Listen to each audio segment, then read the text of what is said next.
സുബൈദേശം ഉറങ്ങുന്ന സുന്നത്തുണ്ടോ? ഉണ്ടോ? സുബൈ നിസ്കാരം കഴിഞ്ഞ് സൂര്യൻ ഉദിക്കുന്ന സമയം വരെ ഉറങ്ങിയാൽ ജീവിതത്തിലും സമ്പത്തിലും ബർക്കത്തുണ്ടാകൂല എന്നാ മുഹമ്മദ് റസൂലുള്ളാഹി. സുബൈ നിസ്കാരം കഴിഞ്ഞ് മദീനത്തെ പള്ളിയിൽ നിന്ന് നബി തങ്ങൾ നേരെ കയറി ഒരു ദിവസം ഫാത്തിമ ബീവി റളിയല്ലാഹു അൻഹയുടെ വീട്ടിലേക്ക്.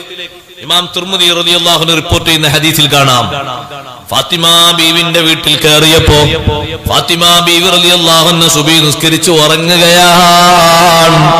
ഫാത്തിമ ബീവിയെ വിളിച്ചിട്ട് പറയുന്നു, മോളെ ഇത് ഉറക്കിന്റെ സമയമല്ല, സൂര്യൻ ഉദിക്കുന്നത് വരെ അല്ല റിസ്ക് വിശാലമാക്കുന്ന സമയമാ, ആഫിയത്ത് അല്ല കൊടുക്കുന്ന സമയമാ, ഭക്ഷണത്തിന് ബറക്കത്ത് കൊടുക്കുന്ന സമയമാ, ഓരോരുത്തർക്കും അല്ല ഖലാക്കിയ സമ്പത്തിൽ അല്ല ബറക്കത്ത് കൊടുക്കുന്ന സമയമാണ്.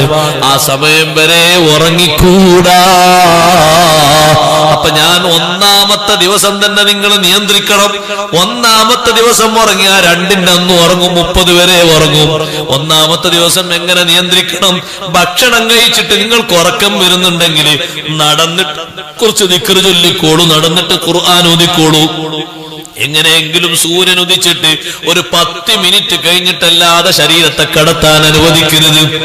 അങ്ങനെയൊന്നും ശീലമാക്കിയാൽ വലിയ ബറക്കത്തും ഭാഗ്യവും നേടിയെടുക്കാൻ പറ്റും. ഏറെ ഖുർആൻ ഓതി തീർക്കാൻ പറ്റും. ഒരു കാര്യം, ഖുർആൻ ഓതി പുരുഷന്മാര് അധികരിപ്പിക്കണം, അത് സ്ത്രീകളും അധികരിപ്പിക്കണം. രണ്ടാമത്തത്, പുരുഷന്മാർക്ക് മാത്രമുള്ളതാണ് ഈത്തിക്കാഫ്, അധികരിപ്പിക്കണം. നിസ്കാരം കഴിഞ്ഞ പാടെ പോരരുത്. നിസ്കരിക്കാൻ കുറെ മുമ്പ് പള്ളിയിലെത്തുക, എന്നിട്ട് ഖുർആൻ ഓതുക. നിസ്കാരം കഴിഞ്ഞാലും ളുഹ്റിനും അസ്റിനും കുറച്ചുകൂടി ടൈം അവിടെ ഇരിക്കണം. തറാവീഹ് കഴിഞ്ഞാൽ ഒരു അരമണിക്കൂറും കൂടി ഇരിക്കണം.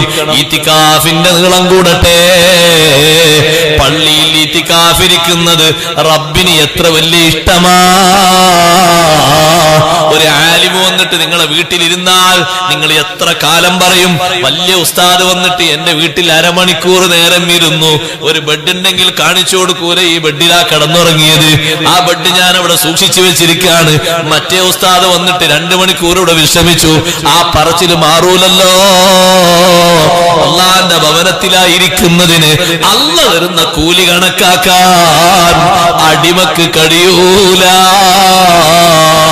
എത്ര നേരം കാബ നോക്കിയിരിക്കുന്ന മഹത്തുക്കളുണ്ട്. പള്ളി മിഹ്റാബിലേക്ക് നോക്കല്, പള്ളിയിലേക്ക് നോക്കല് ഇബാദത്തല്ലേ? പള്ളിന്റെ ചുമരിലേക്ക് നോക്കല് ഇബാദത്തല്ലേ? എന്താ ഇബാദത്താകാൻ കാരണം? അത് ഒരു തറവാടിന്റെയും വീടല്ല, ഒരു കുടുംബത്തിന്റെയും വീടല്ല, അത് അള്ളാഹുവിന്റെ ഭവനമാ. മനുഷ്യന്മാരാരുമില്ലെങ്കിലും അവിടെ ഇബാദത്തുണ്ട്.